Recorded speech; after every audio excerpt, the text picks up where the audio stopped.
Season 2 of The Mandalorian has been amazing, and despite being just over halfway through, there have been some massive reveals already that we need to go over. As we said, Mando Season 2 has been epic so far, and has given us a lot of details, facts, and reveals that have taken a while to fully digest. In fact, they've given us so many that you may have forgotten about a few of them because there is just so darn much going on. We haven't even got to the season finale yet, but boy do we have a lot to talk about, and we cannot wait any longer. So, let's go over some Mando Season 2 reveals, shall we? From callbacks and ties to the prequels and the Clone Wars, setting up future plot points to the most recent trilogy, and that huge Baby Yoda reveal. Let's hop on the Razor Crest and traverse the course of Season 2 and the biggest reveals so far. And of course, this is the way to spoilers for Mandalorian Season 2. So if you do not want to know, you have come to the wrong place.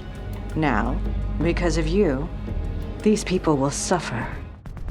Let's start with the biggest so far, shall we? Ever since the child, aka Baby Yoda, graced our screens at the end of the first episode in Season 1, he's become endlessly memeable, lovable, and leaves me saying, "Show me the baby," in a Werner Herzog voice on a weekly basis. Apart from his infamous run-in with the frog lady eggs, even stringent Star Wars detractors have had a tough time hating on him. I mean, just look at how cute he is. To me, he can eat as many eggs as he wants. He can eat my foot, I don't care, he's too darn cute. But he's also been somewhat of an enigma, and little has been revealed about him other than the fact, despite being called the child, he's around 50 years old and is strong with the Force. But that all changed in Episode 5 when his real name was revealed. Grogu? That's his name. In a moment, you could almost literally hear Disney yelling, "Stop calling him Baby Yoda!" Thanks to his internal conversation with Ahsoka Tano, we learned that his actual name is Grogu. Because all cute things start with a G. I'm talking Groot, Gremlins, Gosling, yeah, Ryan, love you, Ryan. While it's going to take some getting used to calling him Grogu instead of Baby Yoda, it was adorable witnessing him react to hearing his own name. We also learned that he was being raised at the Jedi Temple on Coruscant by several Jedi Masters, until the events that followed Order 66, where he was taken by an unknown person or persons and hidden away. For now though, that's all we know, as his memories seemingly go dark, but those blanks will certainly be filled in somewhere down the line, as Din and Grogu are not leaving us anytime soon. Still feels weird saying Grogu. We mentioned her already, and she would have been at the top of the list if it wasn't for the Grogu reveal, but Ahsoka Tano's return to the Star Wars world was massive, as she entered the live-action world with a bang. Fans have long been anticipating her introduction to this series ever since the news leaked a year or so ago, with Rosario Dawson being cast as the role, and she did not disappoint, kicking some serious butt, becoming an instant hit to new fans, and reminding old ones why they fell in love with her in the first place. As expected, Ahsoka immediately became curious by Grogu. But there was some surprise when she stated that she did not want to train him as he was too emotionally attached to Din, and alluded this could set him down the same dark path as her former master, Anakin. And we all know how that turned out. But that did not mean her return was not immensely important. That's because fans had at one point presumed that she had died battling her former master, but she was pulled away at the closing stages of the fight by her Padawan, Ezra Bridger.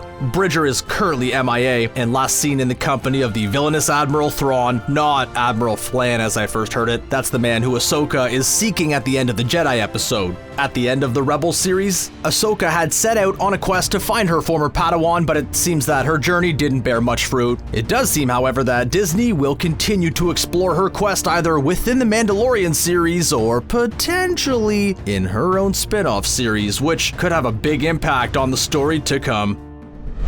After the bombshell of the Jedi, we somewhat forgot about the massive reveals from the episode preceding it, The Siege. In The Siege, we learn what the shady Moff Gideon has been up to and what his plans are for the child, and that is by creating a hybrid army to restore Imperial power.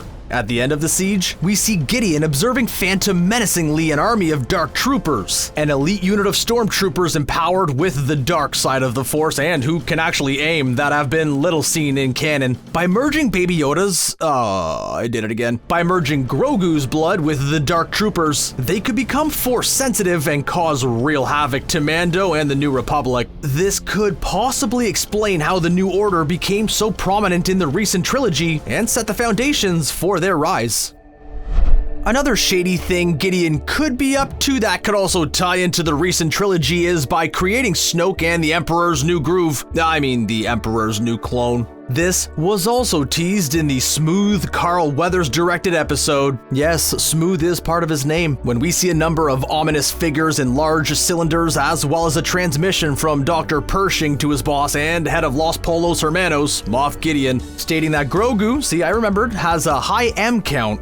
The reading is off the chart. Which for anyone who has seen Phantom Menace will know means midichlorians. Now for anyone who needs a refresher, midichlorians are microscopic beings that reside in all living things in a symbiotic relationship and connect those with the Force, hence why having such a high M count is so important. Combining that with the weird figures and the sly Snoke theme musical cue, we can guess that this could lead to the creation of Snoke.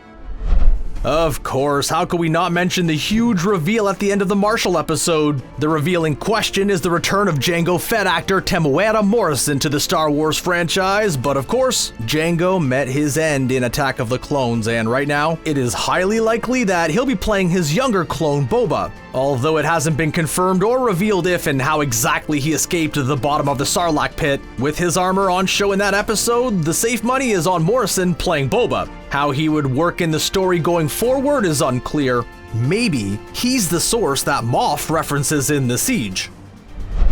While it is currently unclear whether Boba did survive his encounter with the Sarlacc, we know for certain that his armor did, seeing as it is currently being worn by gunslinger and owner of the best hair in the galaxy, Cobb Vanth, played by Timothy Olyphant. Vanth is a character from the books, and it wasn't known for sure if he was definitely considered canon, but with this reveal, it gave us an insight into what happened to our favorite desertist wasteland after the fall of the Empire and how it's currently being run. It also maybe gave us a glimpse of what a Cobb Vanth solo show might look like.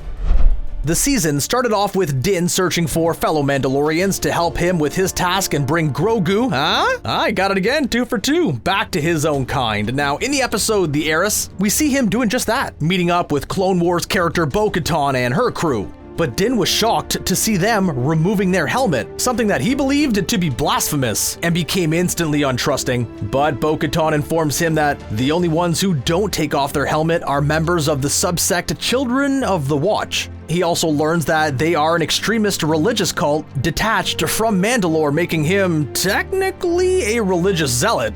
Din didn't seem all too fazed about this, which in hindsight is pretty weird, and he just went with the flow, seemingly not caring his whole life has been turned upside down. If Din will change his mind down the line and denounce the ways of this group and allow Pedro Pascal to breathe is unclear, but it is interesting to see that Din isn't in the majority of Mandalorians. While we've seen a number of established characters introduced in the show, one of the most interesting characters is the new creation mercenary and current Marshal of Navarro, Cara Dune. But like Grogu, 3 for 3, I'm on a roll, little is known about her and has left us with many burning questions. But we did learn a little about her in the Siege episode, mainly that she's from Alderaan and lost her family there when the Empire, blew it up. It's unclear if Cara Dune has connections to the likes of Princess Leia, but it was interesting seeing someone else from the fallen planet and the emotional turmoil they faced after its destruction. After the events of The Heiress, we learn that Ahsoka Tano isn't the only Clone Wars character on their own personal mission, with Bo-Katan searching for Moff Gideon and the deadly Darksaber. The Darksaber was seen throughout the Clone Wars and at one point owned by Bo-Katan, and ever since we saw it at the end of Season 1, we've been left wondering how exactly it fell into the hands of Moff Gideon and his impeccable mustache. We may not have that answer right now, but we know Bo-Katan is looking for it, and she will stop at absolutely nothing to get it back. Gideon and his mustache, beware.